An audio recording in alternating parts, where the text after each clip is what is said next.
Good morning, everyone.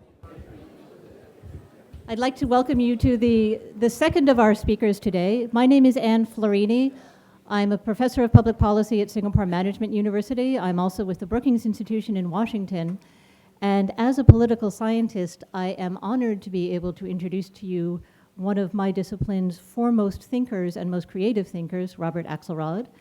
But before I get into calling him up onto stage, I want to take 2 minutes to pull together a little bit of what we heard earlier this morning and the field of political science, and it's by way of a personal story, so I beg your indulgence.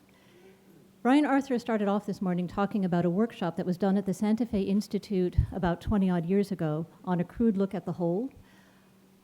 I was the beginning graduate student in political science who was hired to organize that workshop. That's how I got started in it. I knew nothing about any of these subjects. I just happened to know somebody at the World Resources Institute who was involved, and found it one of the most intellectually inspiring and exciting experiences of my life. So I then went off to do my dissertation in political science, which was broadly looking at ideas and norms and how they shape relations among countries, read widely on evolutionary biology and other matters related to complexity thinking, took my 150-page theory chapter to my dissertation committee, and you can guess what happened. Blank, total incomprehension. I was told to take out the 90 pages or so that had anything to do with complexity and evolutionary thinking, and was advised to write a much more standard type of political science dissertation, which I unwisely did. I never published the dissertation. I did publish the 90 pages in one of the top journals. But the experience convinced me not to become an academic. So for the next 10 or 15 years, I was working in the policy world, most recently at Brookings. Since coming to Singapore, however, and especially since joining Singapore Management University a couple of years ago, I have discovered a rich interdisciplinary community of exactly the kind that we have been talking about this morning.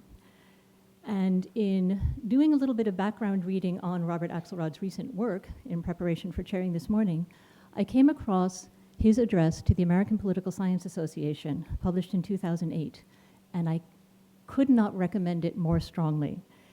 If you want to be inspired as a researcher, as a thinker, whether you're in political science or in any other field, it is a clarion call to the value of broad thinking and reaching outside your own discipline.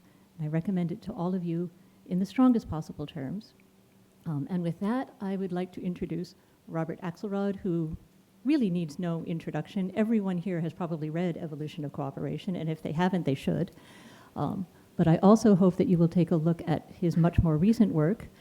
And he tells me that what he's going to present this morning has not been presented before publicly, so we're looking very, very much forward to hearing about the theory of meaning.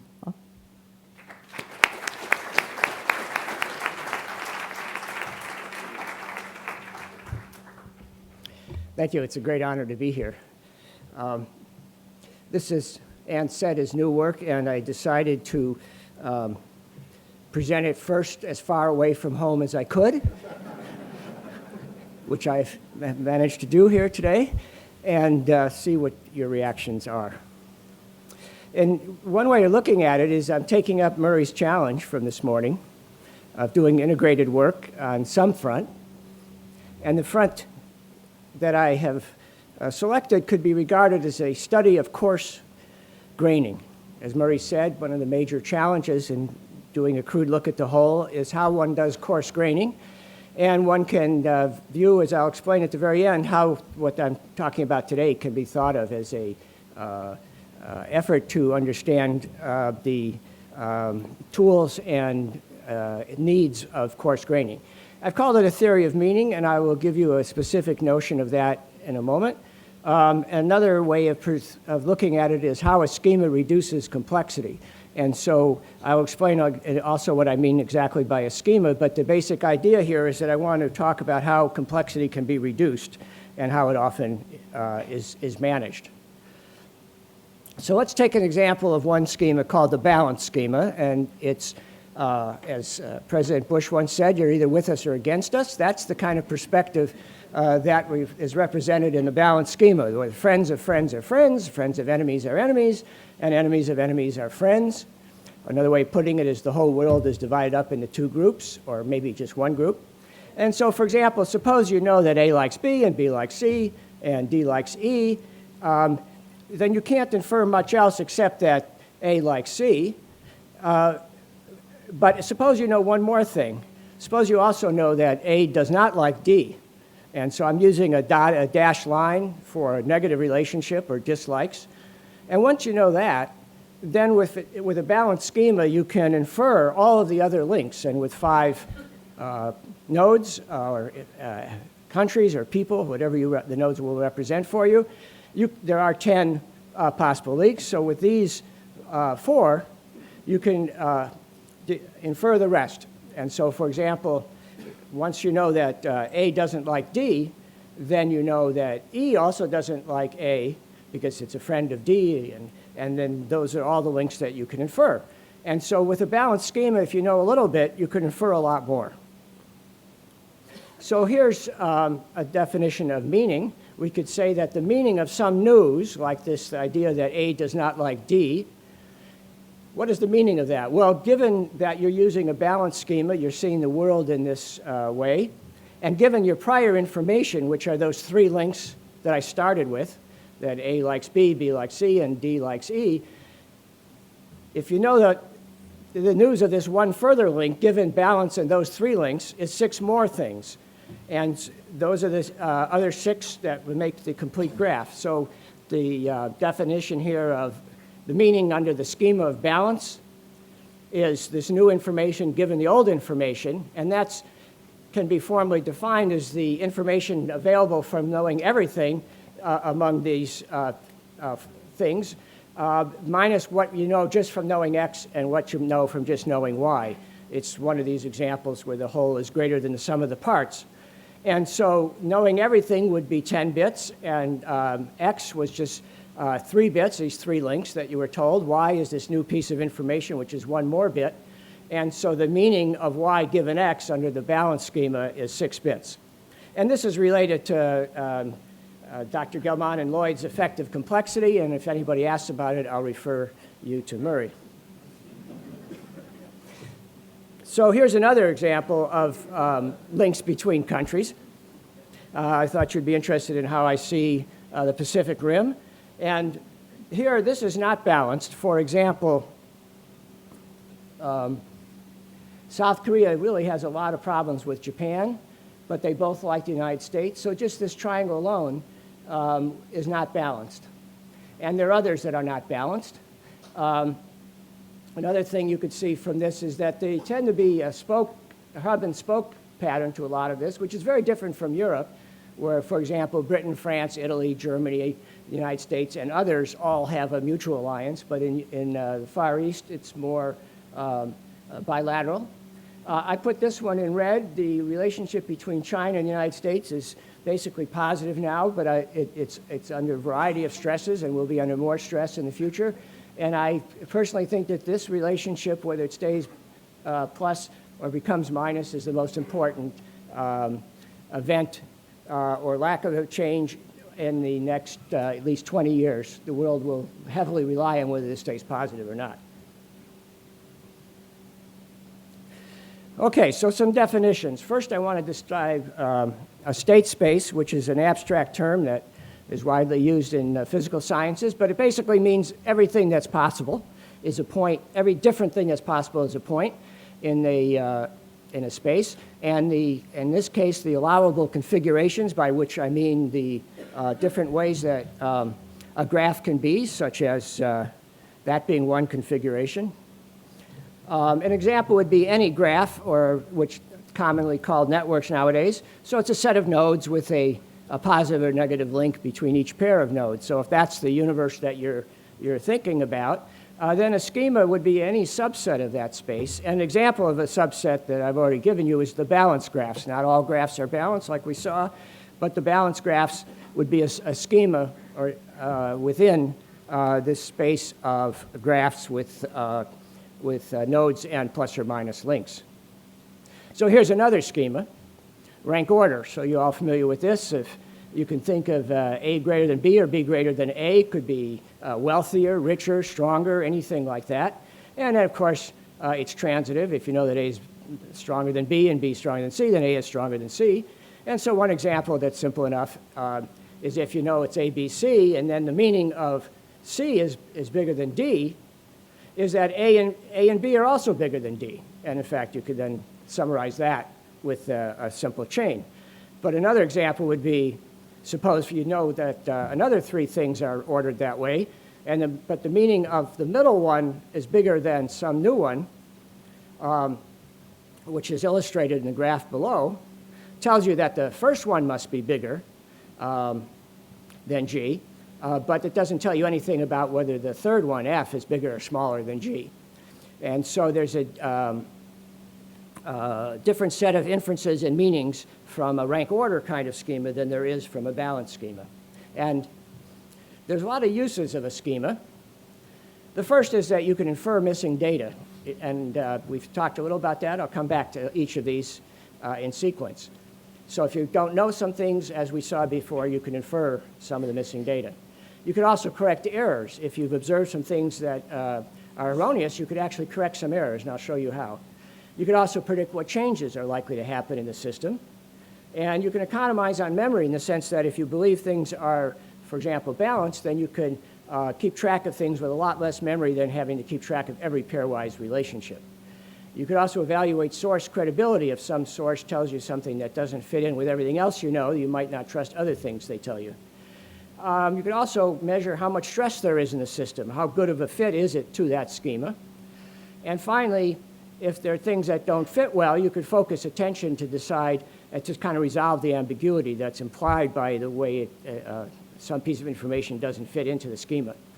So for example, starting with missing data, we saw that if you know just 4 of the links, namely the 3 from X and the 1 from Y, you can infer the others. So that's an example of how you could fill in missing data using a schema. You could also do error correction. So an interesting point is that any two balanced graphs, which remember are ways of dividing the nodes into 1 or 2 groups, any balanced graphs have to have at least n-1 links that are different. So why is that? Well, take this example. You have 3 of them in one group and 5 of them in another. And of course, within each group, they're positive links, and between groups, they're negative links by definition of the balanced schema. So suppose that the C moves from the first group to the second.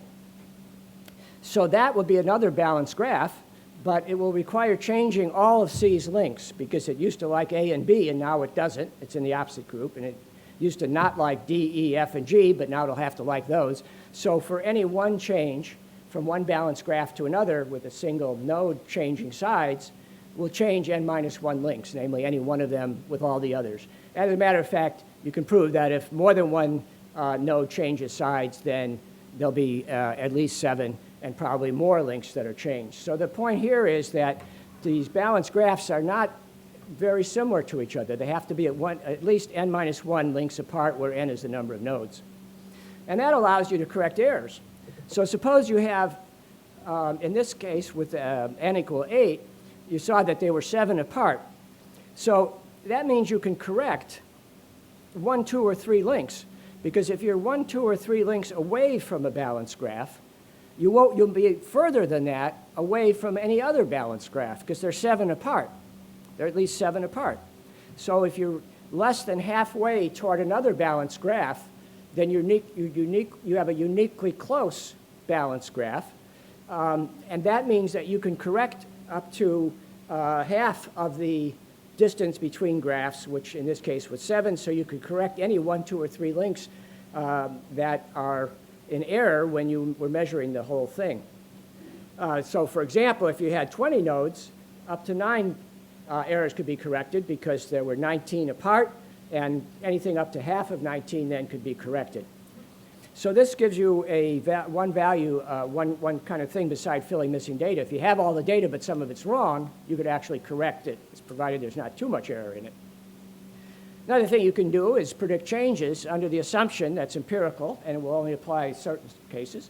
But if it's the case that an unbalanced graph tends to move to the closest balanced graph, and I'll give you some examples to show you why that might be, With that assumption, then if you can actually predict where it'll go. For example, if you start with this one where there's 2 on one side and 5 on the other, if C likes A but not B, then C has got a problem because it likes one of the people in the left group and not the other. But let's suppose it also likes one of the people in the right group but not the others. Well, that's going to be an unbalanced graph. And there's a prediction about what will happen here, which is this closest balanced graph, is that C will come to like A, because on the left side of the AB group, there's only one problem that C has, namely what its relationship with A is, since we've with B, since we've assumed it likes A but not B. And so if it comes to like B, it solved its problem of being in the left group, but then it also has to change its mind about D, which it likes, but now it's in the other group. So just a few changes will make, just 2 changes in this case, will make a balanced graph where C would prefer to join the left side rather than the right. So in this sense, links can be predicted. If it's going to change toward the nearest balanced graph, you could make predictions about how it's going to change. So here's another example. In a couple of years ago, when we had the uprising in Syria, before that, Syria was siding with Iran and with the Syrian regime of Assad. But Israel opposed the Syrian regime, and so it sided with the Syrian opposition when it became dominant. And of course, the Syrian regime and the Syrian opposition didn't like each other.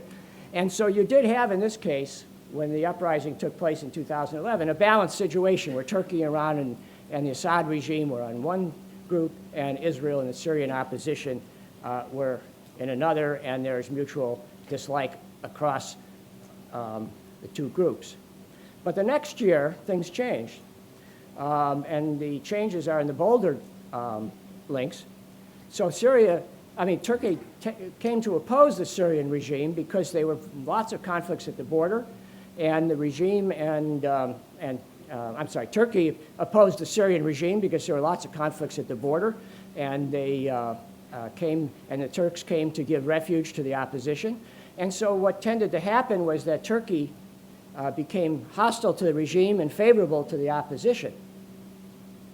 Now that's also not balanced. For example, Turkey, the Syrian opposition, and Israel, the Syrian opposition being favored by both Turkey and Israel might suggest that Turkey and Israel would come to like each other, and that Turkey and Iran would come to dislike each other. If that happened, it would be balanced again with those 2 changes. And I wrote this slide a week ago, and the very next day, I read in Reuters, despite the widespread belief that the ties between Israel and Turkey are virtually non-existent, in fact, they've been talking to each other, and maybe something will come of that. So that is changed to the closest balanced graph is represented by this, where Turkey and Israel not only would talk to each other, but something would come of it. And of course, there's big barriers because Israel killed 9 Turkish citizens when a ship from Turkey tried to supply Gaza. And Turkey is asking for an apology, but maybe something will work out in that regard, in which case Turkey would probably then break with Iran because Israel is an enemy of Iran. And that would give this a new possibility. So there's an example of a prediction, and as Murray says, don't take it too seriously.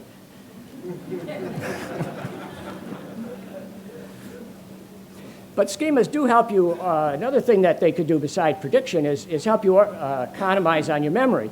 For example, a graph with n nodes has a lot of links. It's n times n minus 1 over 2. How do you know that? Well, for each of the n nodes, there's a link with the others. That's n times n minus 1, but the nodes are assumed to be symmetric. And so if you know whether A likes B, you know whether B likes A, and that's why you divide by 2. So an example would be if you have 8 nodes, you'd have 28 links. We gave you that earlier one with 5, having 10 links. So the point here is that a balanced graph with n nodes only requires n minus 1 links, provided they're connected as they were. Let me see if I go back to this early one. No, probably shouldn't have done it. So provided they're connected, you can infer all the rest with n minus 1 links.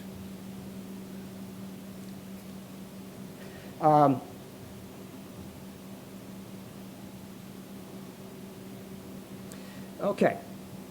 So what is the efficiency of this? Well, for example, the first example here is that with n nodes, you only need 7 links, whereas actually there are 28 altogether. So any 7 that are connected, that connect all the nodes, will be sufficient to predict all 28. If, for example, if you have a bigger number like 20, well, then you need 20 links to infer everything, and 190 if you don't have a balance schema. So by the balance schema will if it's reliable, will save you 90% of your memory, and that's very efficient.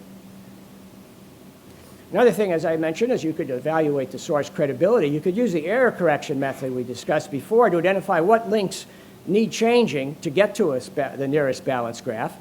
And then you could say the people that provided the information about those links might have given you misleading information or wrong information or badly measured things. And so by discounting what they tell you about other things in the future, you might be able to prove your accuracy by knowing which sources to believe and which to doubt. Another one is you could measure the stress in the system. So we could define stress in a graph as the distance to the nearest schema. If it's a 0 distance, there's no stress, and you're already at a balanced graph. If you're 1 link away, then there isn't much stress. And if there's several links away, then there is more. So you could define stress as just the number of links you need to get to the nearest balanced graph. And then you could use stress to evaluate the goodness of fit. How good a fit is, say, a balanced graph to a given set of information, like the Pacific Rim example I showed you. And so a graph might, suppose you have a graph where there's 3 groups of friends, all of whom like each other within their group, and they dislike the other 2 groups. Now that's not a balanced graph because it fails on the idea that an enemy of an enemy is a friend. If there's only 2 groups, then an enemy of an enemy is a friend. But if there's more than 2, an enemy in one group might be an enemy of a second group and not be a friend of yours. So if you use this a 3-group schema, you could actually have less stress. You might be able to account for the data with fewer errors if it fit a 3-group schema than if it fit a balanced schema. And so you could actually measure the stress in one kind of schema versus another for the same data. And that can lead you to a prediction for a given schema, say going back to balance, that the change will be the change that minimizes stress, that reduces the stress from where you are to the closest place where there's no stress. And you've heard of the maxim that politics makes for strange bedfellows, and that's true. But we have an addition to that idea, which it minimizes the strangeness of bedfellows. That is to say, it actually minimizes the stress and brings together, for example, in a political coalition, the parties that are most similar to each other. So even though there'll be some stress left, because not everybody likes everybody completely because they have different positions, it'll still minimize the stress. And finally, the final use I'm going to mention of using a schema is that it helps you focus attention when there's ambiguity. So if a graph is nearly equidistant between 2 balanced graphs, you can identify which links would need to change to send it one way or the other way. And that would mean that if you wanted to see which way it's likely to go, you might study just those few links that would distinguish the critical experiment of whether it's going to go one way or the other way if they're equally or nearly equally distant from 2 balanced graphs. And that is a major advantage because you don't have to study and closely observe everything. It'll suggest which kinds of information you need to resolve the ambiguity. Now, that brings me to the interesting topic of beliefs and reality. And I would say there's 3 reasons why the world might fit a balanced schema. The first one is that the changes in the world tend to move toward balance. For example, we tend to see things as friends and enemies. And if you think there's only 2 groups, then you'll think that the world will actually move that way because those that don't belong will join the coalition that has the most that they're most similar to or that they would have the least conflict with. And so under certain notions of balance and under certain situations, the world might actually move toward a balanced schema. And in general, it might move toward a particular schema that is appropriate to the situation you're in. I've been using balance for friends and enemies. So one major reason one major issue about schemas and the relation to reality is the world tends to move that way. But a second is people tend to believe it because it's cognitively efficient, as well as because it would tend to make good predictions. And so if you have certain friends and certain enemies, and there's somebody else that you find is a friend of one of your enemies, then you can make all kinds of predictions about them, and you might not trust them, for example. Whereas if they're a friend of a friend, you might trust them. And because of that, we get to number 3, that if you see things this way, they actually could be a self-fulfilling prophecy. Because if you only know that somebody is a friend of an enemy, and then you treat them as an enemy, that would tend to be self-confirming. But if you know they're a friend of a friend, and you treat them as a friend, that too can be self-confirming. And so belief in a schema can be self-confirming because these first things, the first idea that the world moves that way, and the second idea that it's cognitively efficient for people to take cognitive shortcuts to think of it that way, both of those reasons can reinforce each other in a self-fulfilling prophecy. And so those are the 3 reasons about the relationship between beliefs and reality about why schemas would tend to be valid. Now, there are various schemas. I've emphasized the balance one, and I've told you about the rank order one. Another example would be multidimensional. For example, a 2-dimensional mileage chart. If we had a mileage chart between cities, then that has a certain structure. For example, the triangle inequality must hold if you're in a flat part of the Earth. And you could have a higher dimension to account for data, such as the scheme we had on the Crude look at the whole, which was a multi-dimensional, 2-dimensional view of the similarity relationships among disciplines. Another example, of course, is trees. And tree structure is like an organization chart, one at the top, and then several subordinates, and each subordinate has subordinates.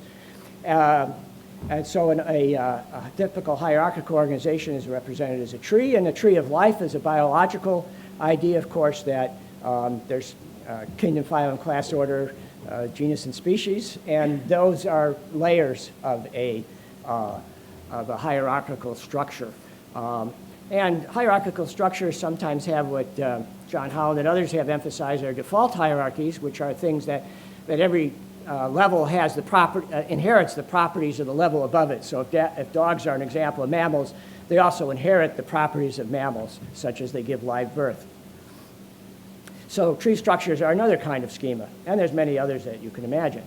And these schema differ on which situations the real world they apply to. Obviously, trees don't apply to the same thing that clusters do, and so you need to pay attention to what kind of situations you're dealing with to pick the appropriate schema. But one of the interesting things is they differ on their robustness, and the robustness could be thought of as the basins of attraction. And what I mean by that is the idea that we talked about prediction, that if you're several away from a balanced schema, that balance one, if it's the closest, it tracks the state of the world to the balanced one, and so there's an area around it, graphs that are similar to the balanced graph that are attracted to it, and so the size of the basin of attraction is just the number of unbalanced graphs that will move to a given balanced graph. And that size of that basin of attraction, I'll show you another geometric view of that in a moment. That gives you a different properties of different schemas. Now, how do you choose between schemas? Well, here's one a very simple example. Suppose that the cost of choosing a particular schema is the number of incorrect beliefs that you'll get if you use it. And of course, that's what you want to minimize. And suppose you are a Bayesian and you have priors that you think it's probably a balanced schema, but maybe it's a 3-cluster schema. So if those are your priors, then for any given graph that you observe, any full set of relationships, you can actually choose whether the balance, you can actually calculate for if it's balanced, how many things have to change. If it's 3-cluster, how many have to change. And since you have those priors, you could actually calculate the minimum, what minimizes the expected cost. And so this gives you one way of thinking about optimal beliefs over schemas. So here's a more complicated example. They're dealing with 17 countries, and I'll show you 5 at the beginning, and then we'll deal with all 17. So the question is, who lined up with whom in World War II in Europe? And before the war, in the late 30s, the basic situation was that Britain disliked communism and the Soviet Union, and it also disliked Germany and Nazis. And Germany disliked the Soviets, and it disliked Britain. And so there's those, the underlying nodes are the major actors, and I'm giving you a couple of others, Poland and Hungary. Germany was aligned with Hungary, and Britain had a defense treaty with Poland, and so it was aligned with Poland. And you could see, just from the heavy-duty lines there, that this is an unbalanced schema. For example, Britain is against the other two major powers, and each of them is against Britain and the other major powers. So that's unbalanced. And what happened first was that in 1939, Hitler and Stalin got together. The Germans and the Soviet Union had a pact, a non-aggression pact, which divided up much of Eastern Europe between them. And then you had this situation, where that negative relationship changed to a positive. Now that's balanced, that Soviet Union, Germany, and Hungary on one side, and Britain and Poland on the other. However, that didn't stick because, well, let's see, this one shows that it's still balanced. Even though these two are aligned, they knew that they still didn't like each other, and so this was kind of a very fragile link, and they both knew it. And then in 1941, of course, Germany invaded the Soviet Union, which made that link negative. And now you have another balance graph. Now, going back, so they asked Churchill, they said, you've been anti-communist, anti-Bolshevik your whole life, and how come you can align with the Soviet Union now? And he said, well, if Hitler invaded hell, I would make at least a favorable reference to the devil in the House of Commons. So this is his notion. Well, yes, I could have a positive link with hell, which is the Soviet Union that he's always said was hell, but he's going to make a favorable reference. So he's going to treat them positively just because it was Germany that got involved. And so Britain did change its mind about dealing with the Soviet Union. This too was balanced, and this is what the rest of the war in Europe was organized around. So let's be more ambitious and actually try to predict the countries taking sides. Now, we don't want to use alliance structures because that kind of begs the question. So I'm going to use the properties of the actors, and I'll show you how I do that. But first of all, there were 17 countries that were involved, and now we know that with 17, there'd be 136 links involved. And there's actually a lot of balanced configurations. Well, how many balanced possibilities are there? Well, for each of the countries, well, let's take Britain to think. If you think about Britain, if you divide all the other 16 into friends and enemies, that'll be a balanced schema. If its friends like its friends and its enemies like its enemies, and the friends of Britain are all enemies of the enemies of Britain, then any way of dividing up the other 16 will give you a unique balanced arrangement. And that's, so it's 2 to the 17 minus 1, which is 65,000. So there's a lot of possibilities to get balanced graphs out of this many nodes. But now, in order to help us make a prediction, let's take into account that countries don't just like or dislike, they have propensities for liking each other that are either positive if they actually have a lot of reasons that they prefer to work together, or negative if they have reasons to work against each other. Now, how are we going to estimate that? Well, there's the way I chose to do it. I took 5 characteristics of a pair of countries, and I used those to decide whether they had a propensity to work together. So one is whether they have a similarity of religion, another one was whether they have a similarity of government type, and others if they fought a war against each other, whether they have ethnic conflict relating to across that border, and whether there's a border issue. Now, most countries don't have any borders, so they don't have issues, but some of them, of course, do. So if you take these 5 things and you don't know better, you just weight them equally.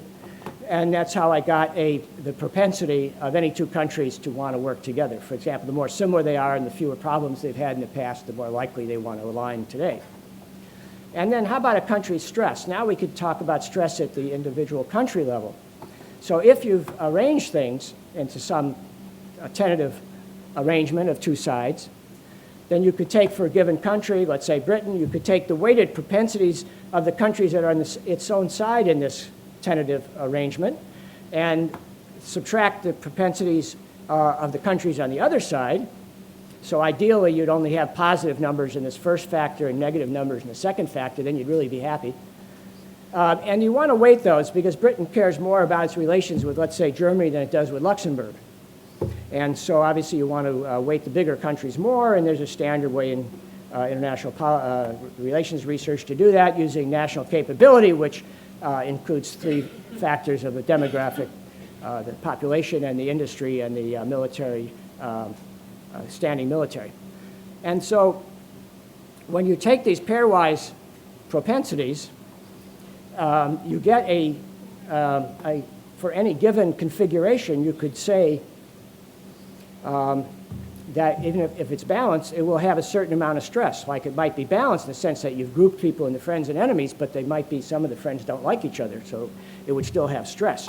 And so the premise or the prediction would be that a country will change sides. If it's in some tentative arrangement, it'll change sides to reduce its stress. And this can be regarded as moving from one balance graph to another, if presuming when it changes sides, it changes all its linkages with to become positive with the side it's on. So it might not like it, but it'll have these positive relations. So if you start it with a random alignment and then let countries change sides until no one wants to change anymore, then you get to a local minimum. And that'll be the prediction that this approach will make. And here's what you get. Remember that there's 35,000 possibilities, and actually you get only two local minimum.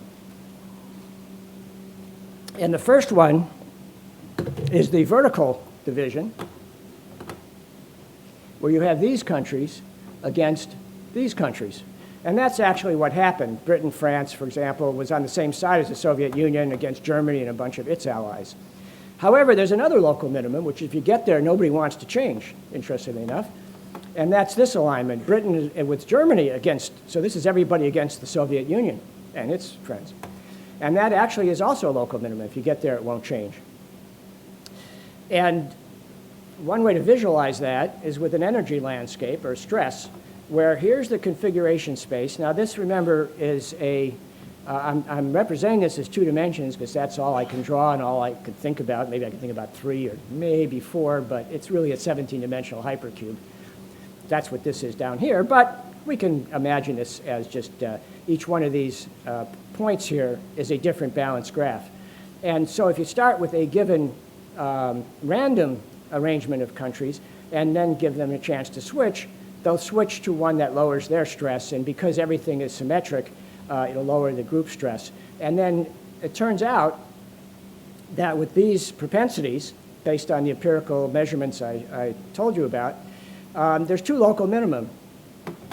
And what are they? Well, the first, this one is the second configuration, Soviet Union versus the others. And this one is the Axis versus the Allies, which is what actually happened. Remember, I didn't use any alliances. I just used information about the countries and their relations with each other. And so, and it turns out that the basin of attraction of this one is about 90% of the configurations will, if you start randomly, 90% of the time you'll end up here and only 10% there, which is kind of nice because this is what happened. But this isn't silly. Whoops. I presented this particular work which I was done with Scott Bennett to some business school audience, and they suggested that there was another setting that looked to them a lot like the same one, a lot like the same kind of model, which is the problem of setting standards for Unix. As you know, Unix operating system, and there were problems of which version, which would be dominant, and the various computer companies, both software and hardware, divided up in an alliance to try to impose the standard that they preferred. And we used basically the same ideas. And in fact, we actually got 2 different alliances that also look like this with 2 local minimum. And here they are, this group versus that group, or the top versus the bottom. And in the first configuration, only one of these 9 were wrong. Incidentally, go back here.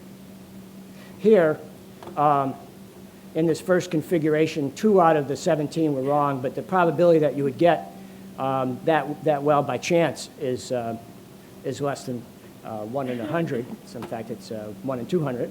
And so this is statistically significant prediction, and the same thing actually happened here, that this is also statistically significant. So it's kind of interesting that the same basic approach worked for 2 completely different setups, 2 completely different settings, countries and computer companies.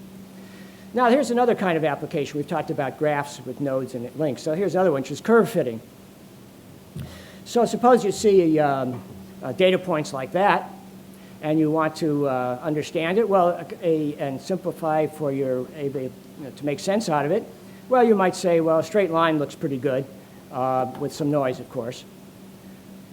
But now suppose that this was, you knew now that it was, say, housing construction, and let's forget about let's say these were just typical years and not these actual years when there was a huge dip right here. But let's say this was some period when things were more or less normal. And so now, knowing that it's something that might be growing at an exponential rate, like a few % a year, now you might say, well, this maybe isn't in a line. Maybe it's more of an exponential, although you can't really tell for sure. But it would change which kind of curve that you would prefer to fit. Either normally you'd want to fit a straight line if you could, but if it's something that represents growth over time, you might fit an exponential. And those are, in effect, different kinds of schema. So this should have said housing construction, sorry. And so actually what generated this was that each point is a certain growth over the previous point, where, say, 3% annual growth, and this is quarterly data, so you divide that by 4. So every point is a little bit multiplied by a little over 1 for growth. And then there's also a seasonal component, which boosts the second quarter and decrements the fourth. And now once I told you that, you could probably say, well, actually, maybe it is seasonal, which you probably couldn't see before. But once you start thinking that maybe it's something like agriculture or housing that might have a seasonal component, then you could probably actually see that it does have a seasonal component. And of course, there's also some randomness in this.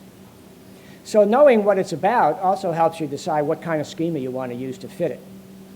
And there's an interesting relationship between which schema you use. It has a trade-off between getting better goodness of fit and greater efficiency in the sense of cognitive ease. So to go back to the first set of examples, if you use a balance schema to understand alignments of countries, for example, it might not be a very good fit. You could get a better fit if you said there were 3 or 4 clusters, but then you lose some efficiency. It takes more parameters, and you have to remember more things if you're going to fit things to these more complicated clusters. So there's a trade-off between goodness of fit and cognitive efficiency. And the same thing happens in this last one I showed you, where you're picking the curve to use for curve fitting.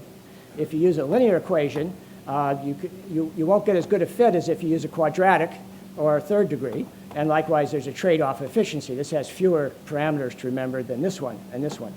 And so in both of these cases of applications of schemas, which schema you pick is affect a choice between goodness of fit and the efficiency. And if you've had a course in algebra, you can do better because for example, a quadratic equation will have the same goodness of fit, but once you have some proficiency with it, it's easier to understand and use. So just to review so far, we have these various things you can do with a schema, and that help you reduce complexity, and you can use it in various ways to correct errors, missing data, and prediction, and so on. So here's a third application. We saw the graphs for alignments and balance schema and related ones, and we saw curve fitting. And here's another one, which is interpreting pictures. So this is a typical problem that artificial intelligence has, which is if you're giving it a picture that a human would understand, how can the computer come to understand what's going on here? And this is a famous example where it's clearly a face, but it's a face which is a very common schema. We're very ready to interpret ambiguous things as faces. But in this case, there are 2 different interpretations of this one drawing in the middle. You could either see it as an old woman looking down and to the left, Or is a young woman looking over her shoulder? Now, can you see both? How many could see the older one, an old woman? And how many could see a young woman? And how many could see both? And how many could see both at the same time? No, that's really hard to do. You might understand both, and you might be able to switch between them, but it's really hard to see them both at the same time. And if you had trouble seeing both of them, this is a slight distortion that emphasizes the older lady, and this is a slight distortion that emphasizes the younger one. And this is like moving from a graph between two different balance schemas, and you can move one way or another way to resolve the ambiguity. But there's a case where the schema of face can be used in two different instantiations. Okay. So we have one more after this. The summary here is that we've seen is that you can use schemas to reduce complexity in the sense of information. I want to be clear that this is I'm using complexity in the sense of information efficiency. And reducing complexity means that you can do better with a schema. And so we saw how this can work for networks of relations, which are balanced M clusters or rank order. We saw how it could work for curve fitting and interpreting pictures. Now I want to show you how Murray inspired me, and let's see if and how all this relates to what he was talking about, which means that I want to go to a slide I just did over the coffee break, and so pardon any spelling. So Murray recommended doing integrative work on at least one front to get started. I'm not as ambitious as to do all the fronts, but I'll do one. But this talk can be thought of as dealing with one of these integrative issues, which is how do you do coarse graining, which is one of the most important features of taking crude looks at the whole, is how do you do coarse graining. And this approach toward using schemas to simplify the information and to organize it is definitely integrative. For example, as political science, it certainly was about, you could use it to study alignments and conflict, as I showed you. You could think of it as relevant to economics because I did a cost-benefit analysis of choosing schemas. Kind of cost-benefit analysis is the heart of economics. It's also about psychology because it dealt with mental models and perception. And anthropology, Murray says we should try to minimize in-group, out-group thinking, but in fact it's there, and this helps us understand at least some of the ideas about why it's cognitively efficient to organize things that way, even though it has unfortunate political consequences. And so it speaks to anthropology about in-group and out-group problems.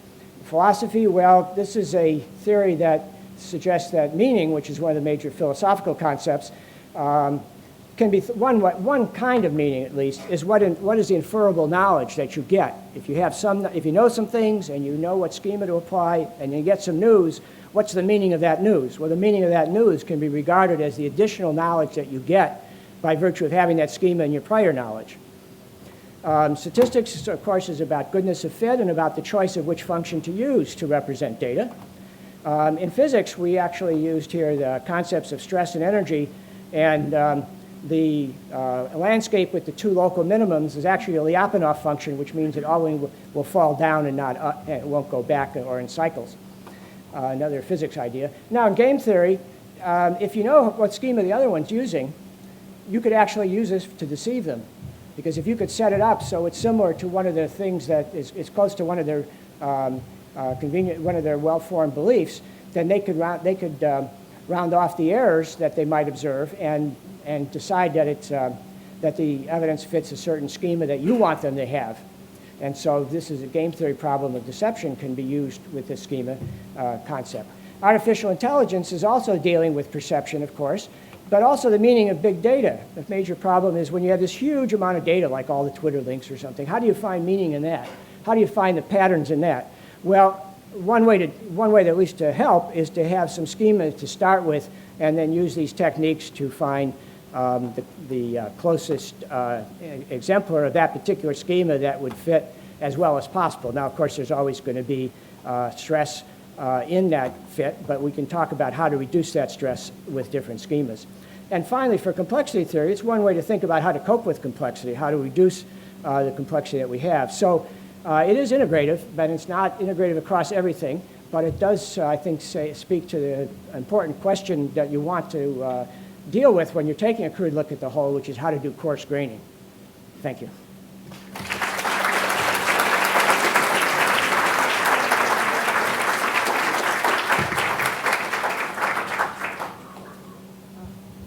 Wow, hands are popping up already. Thank you for an absolutely fascinating talk.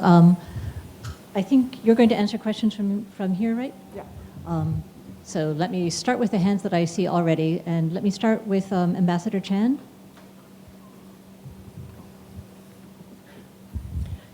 Thank you very much, Professor Axelrod. I'm from the Singapore University of Technology and Design, and I'm with the Lee Kuan Yew Center for Innovative Cities. I told you earlier, I'm a political scientist.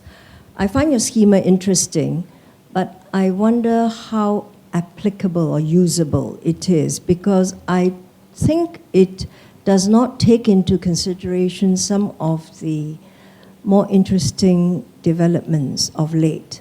For instance, the quality of, you have friends and enemies, but maybe the nature of relationships between states these days can fall into the category of neither friend nor enemy, and countries don't want to choose. It is also the end of the Cold War, so to some extent it's a bit of the end of ideology. And even if it is a civilizational conflict, it may not end up in friends or enemies. Also, I think economics now plays a very major role in determining directions of relationships. So when you just take it simply as friends or enemies, it is a bit more complicated. Take, for instance, the relationship between the United States, Australia, and China. Australia is an ally of the United States, but Australia has a very deep economic relationship with China. And Australia really doesn't want to have to choose, you know. And once I said, can an ally have as its largest trading partner, a country that your ally has some problems with? But even there, the United States today says that it really is not an enemy. China is not an enemy, it's just a competitor. So these are more complicating considerations which should be new nuances in how you apply the scheme. I can also think of the sets of relationship of India, United States, and Iran. Japan, Iran, United States, because the economics comes in, and so when you try to apply sanctions and to get people to follow the sanctions, NDAA is really troublesome. Thank you.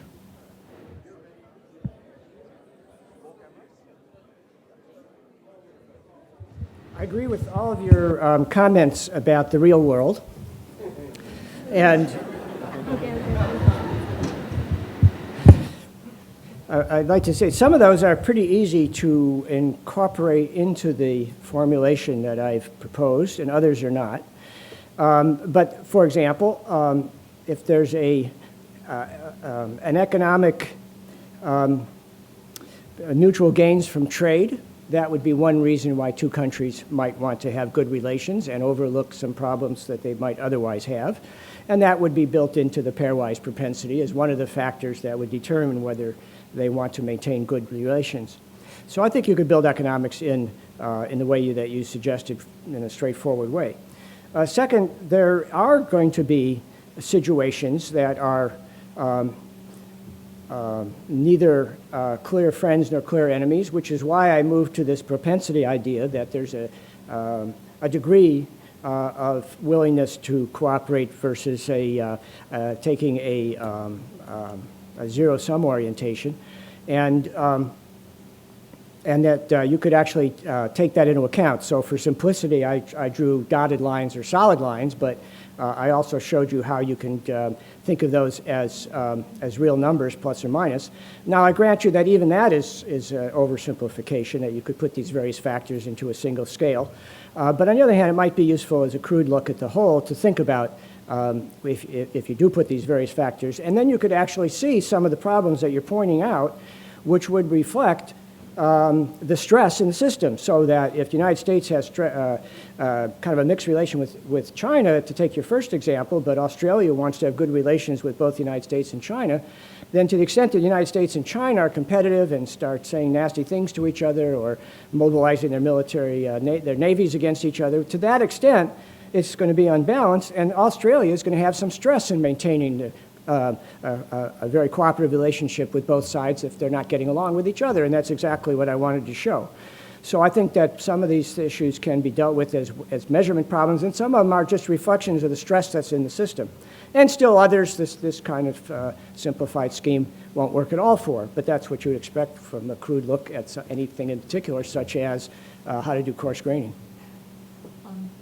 Quite a few more questions. Just one comment. My initial reaction was exactly the same as Heng Chi's, and then I started thinking about what's the scope to which the balance schemas would apply. The situations you were talking about were situations of declarations of war, war and peace, crisis decision-making, where this kind of simplification down to friend and enemy does happen. The literature shows that very clearly. But then I also started thinking about the partisan polarization happening now in the United States, where people seem to be grouping themselves in exactly the way that you're describing, in the absence of that kind of crisis pressure of decision-making. So I think I want to give more thought to how widely this applies. Please.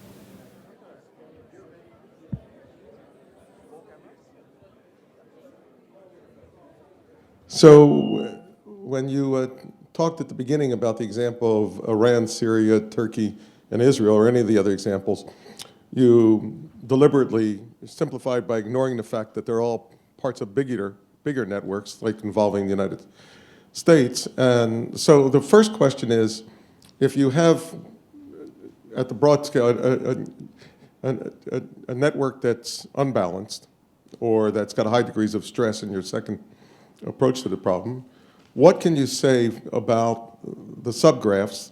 For example, what's the maximal number of balanced subgraphs you could have of a degree k in a larger graph that's unstable?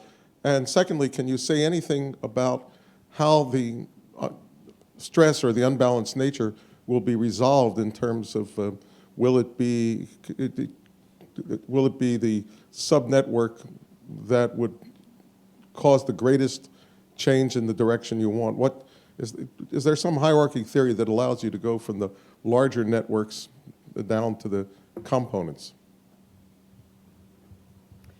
Those are good questions. The first one about how many ways... Is it off? The first one about how many ways you could have subgraphs that are balanced, that you could actually do mathematically. I couldn't do it in my head, but you could actually say if there's 17 nodes, how many triangles that could be balanced without the whole thing being balanced. That's a knowable question. On the first one about resolution, suppose you had different clusters of balances, but then the various subsystems are interacting with each other. Can you predict what's going to happen? And I think you could, and the way you would expect it to happen is that some of those subclusters will merge with each other, and until, if you want to assume that it's going to be balanced in the end, then obviously you're going to have some of these subclusters. The most likely thing that will happen is that the final two sides will consist of subclusters on one side, some of the subclusters on one group, and some of the subclusters on the other.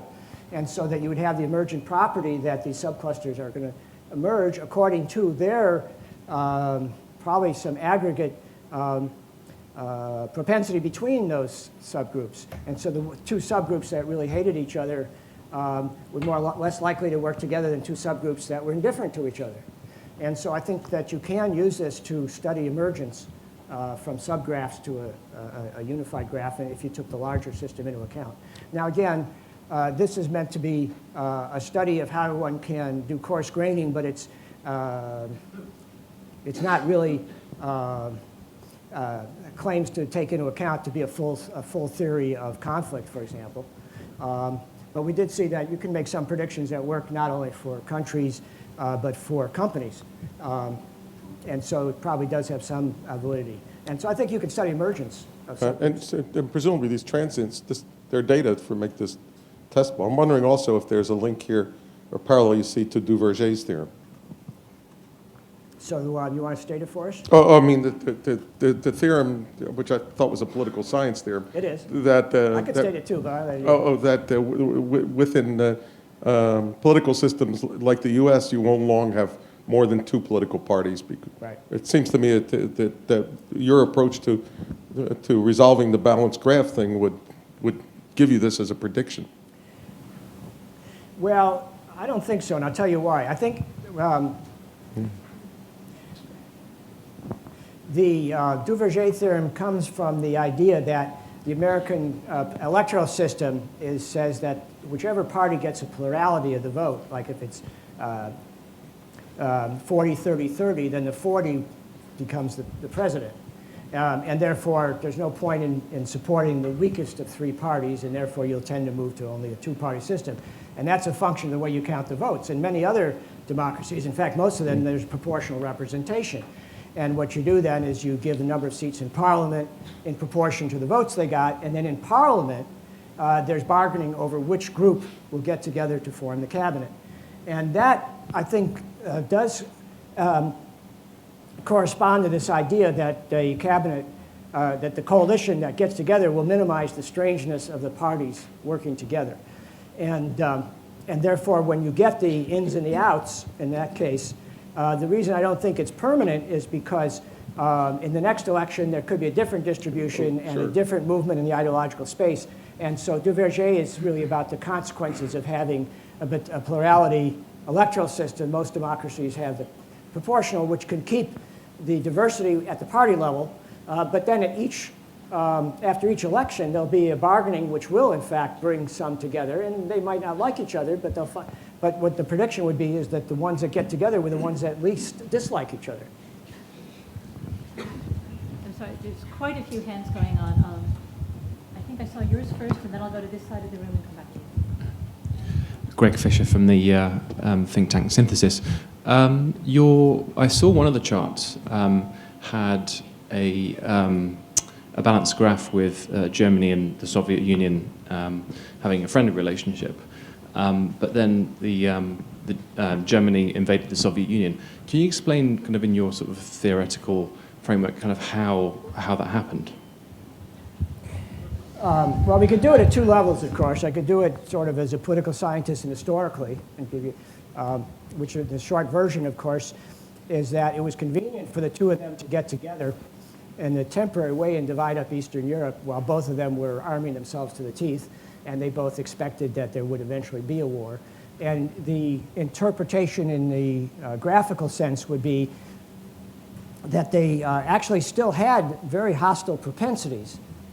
But for the time being, they both had an advantage to work together against Britain. And so they did that as a temporary basis. And of course, it not surprisingly broke down.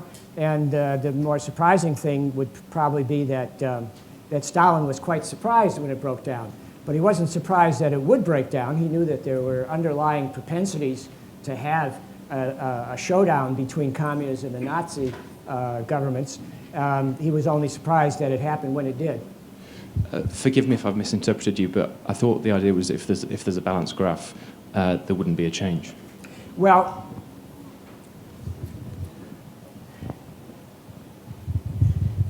yes, and so that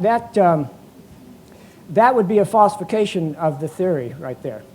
But I would say that it's not a dramatic falsification because if you measured the propensities, what was a positive relationship was about as weak a positive relationship as you can get. And so when it breaks, it wouldn't be very surprising. Let me turn to this side of the room and in the back, and then I'll come down to the front.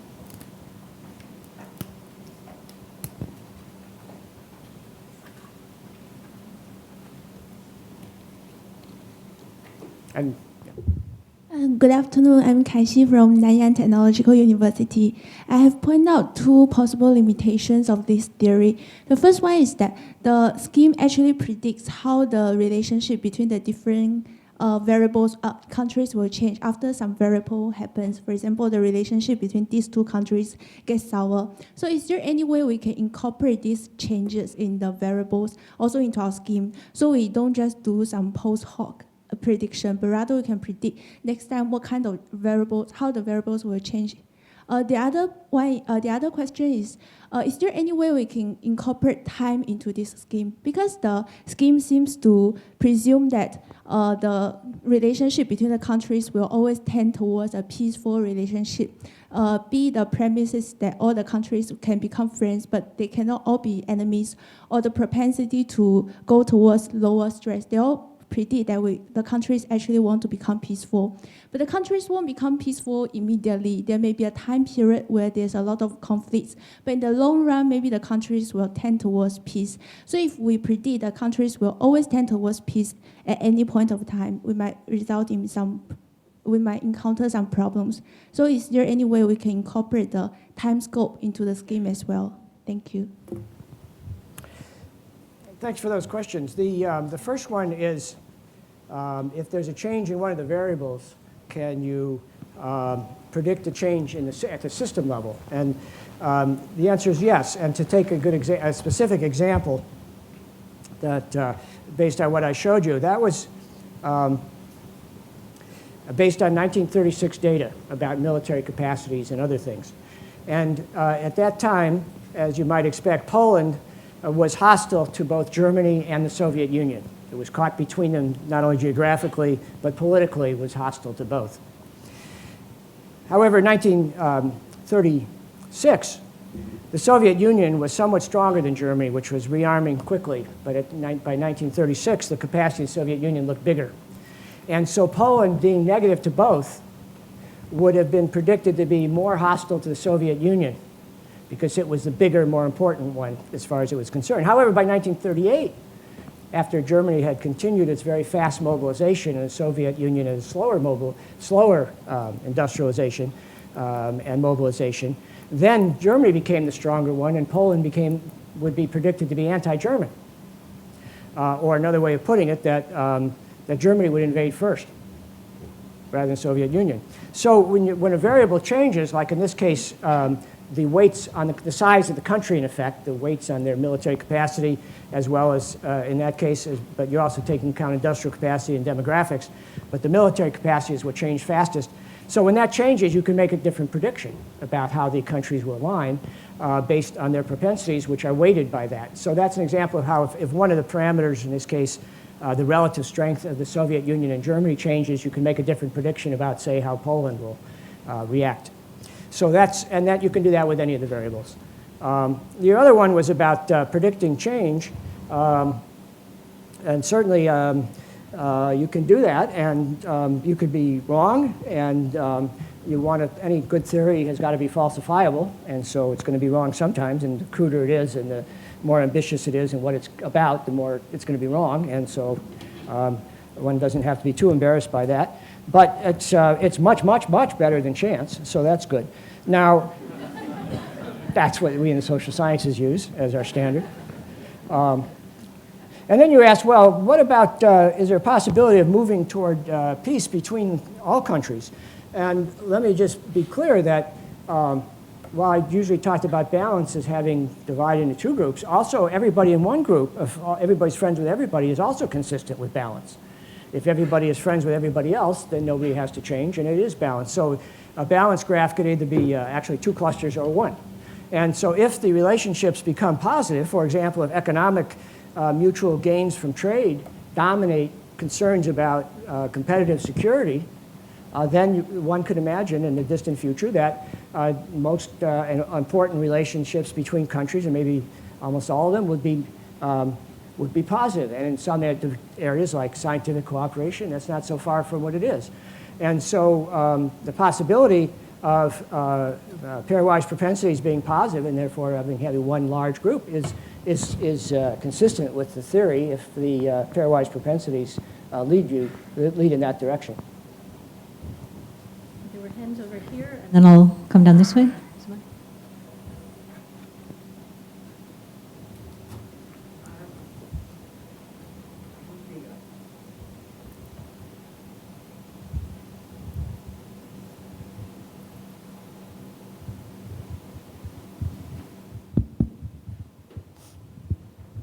don't think I'm adding now anything, but building upon the question already asked to you, I'll take you away from the real world and ask you that, we know something called Arrow's impossibility theorem.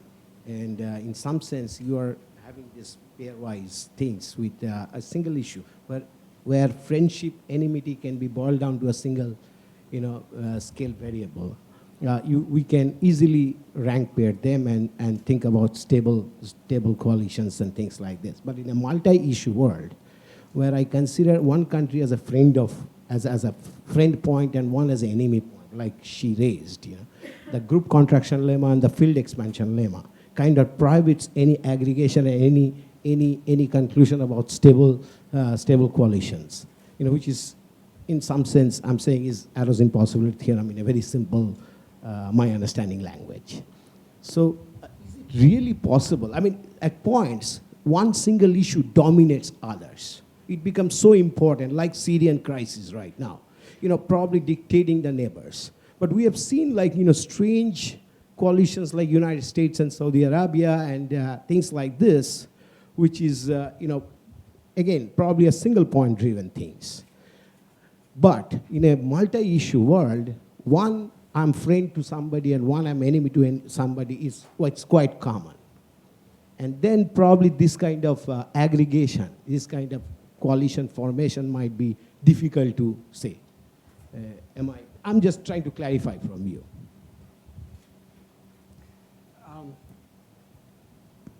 I'm not sure I follow what the question was. The question is that in a multi-dimensional issue, I'm sorry? in a multi-issue in a Yes. world, like where I like A, B, Right. C, D, Oh, okay. I put points on A, B, C, Ds. Right. It might. Yeah. Well, if there's one issue, for example, in domestic politics, there's often an important dimension of left-right. And then parties in a parliamentary system will be arrayed on that dimension.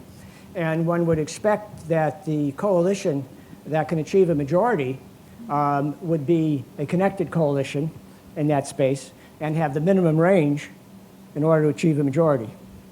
So the same kind of thinking can get you the idea of what it takes. Now, if there are multiple dimensions, there may be multiple ways. If you scatter the parties in two dimensions, some of them might be international and some domestically oriented, for example, as well as left-right, and then you can also imagine which collection of parties will have the least conflict of interest between them, which is to say are closest to each other in a way that how can you get the least stress?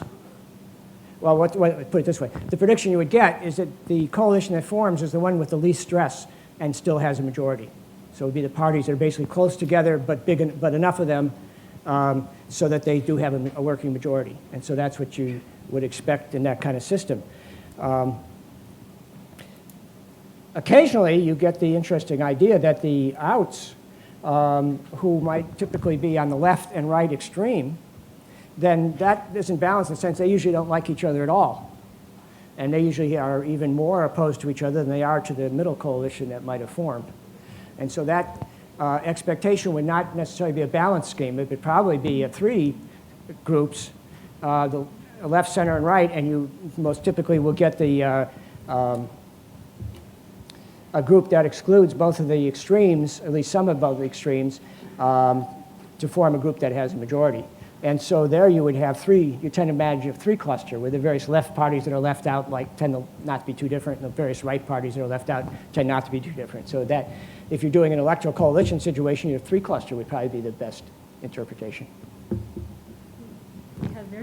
We have very little time left, so I'm going to take just a couple of questions from people who've had their hands up for quite a while, and then I'm sure Dr. Axelrod will be able to talk with people over the breaks. So Sunil, and then you have the last word.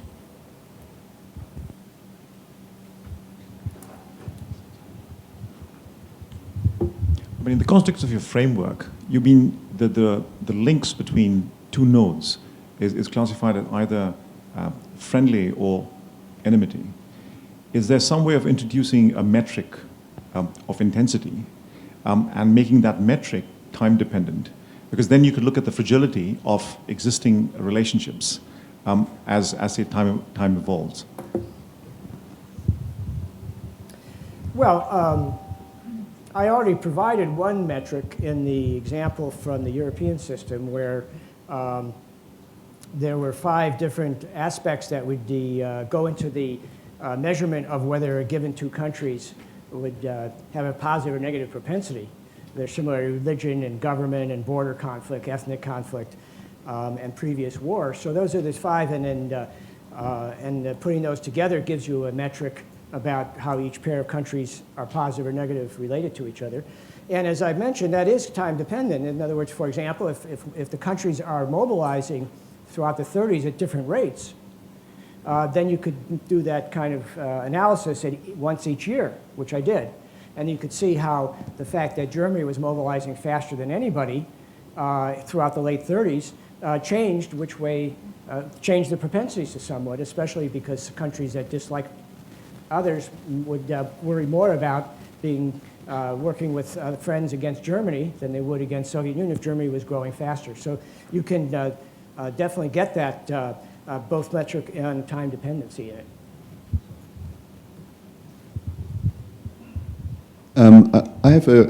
What I like to do is to actually go from a crude look at the whole to a very precise look at a small part. So actually fine graining rather than coarse graining. So there's been a lot of studies in social networks, right? Tremendous amount of studies where we have data much more than we have on countries actually. Yeah. And there have been a lot of studies on how opinion spreads to social societies and how one individual, depending on how you look at that individual, might be part of at least 10 or 20 different subnets. Right. And so people can be part of a balanced and a non-balanced net at the same time, if you like. So then I don't understand anymore, how I can use your theory there to understand, for instance, the percolation of opinions. So that's point 1. So that's let's say at the same time having being balanced and non-balanced at the same time, and that then is dynamically changing. And the second thing is that there's a thing that we actually discovered ourselves, which is called stochastic resonance in these networks, where there's noise in these networks, and they will actually move you from one minimum to another minimum, and without any you cannot actually determine where you're going to go. So my question is, does it still hold for these systems? Because it should hold for these systems when you actually take a crude look then. So when you zoom out.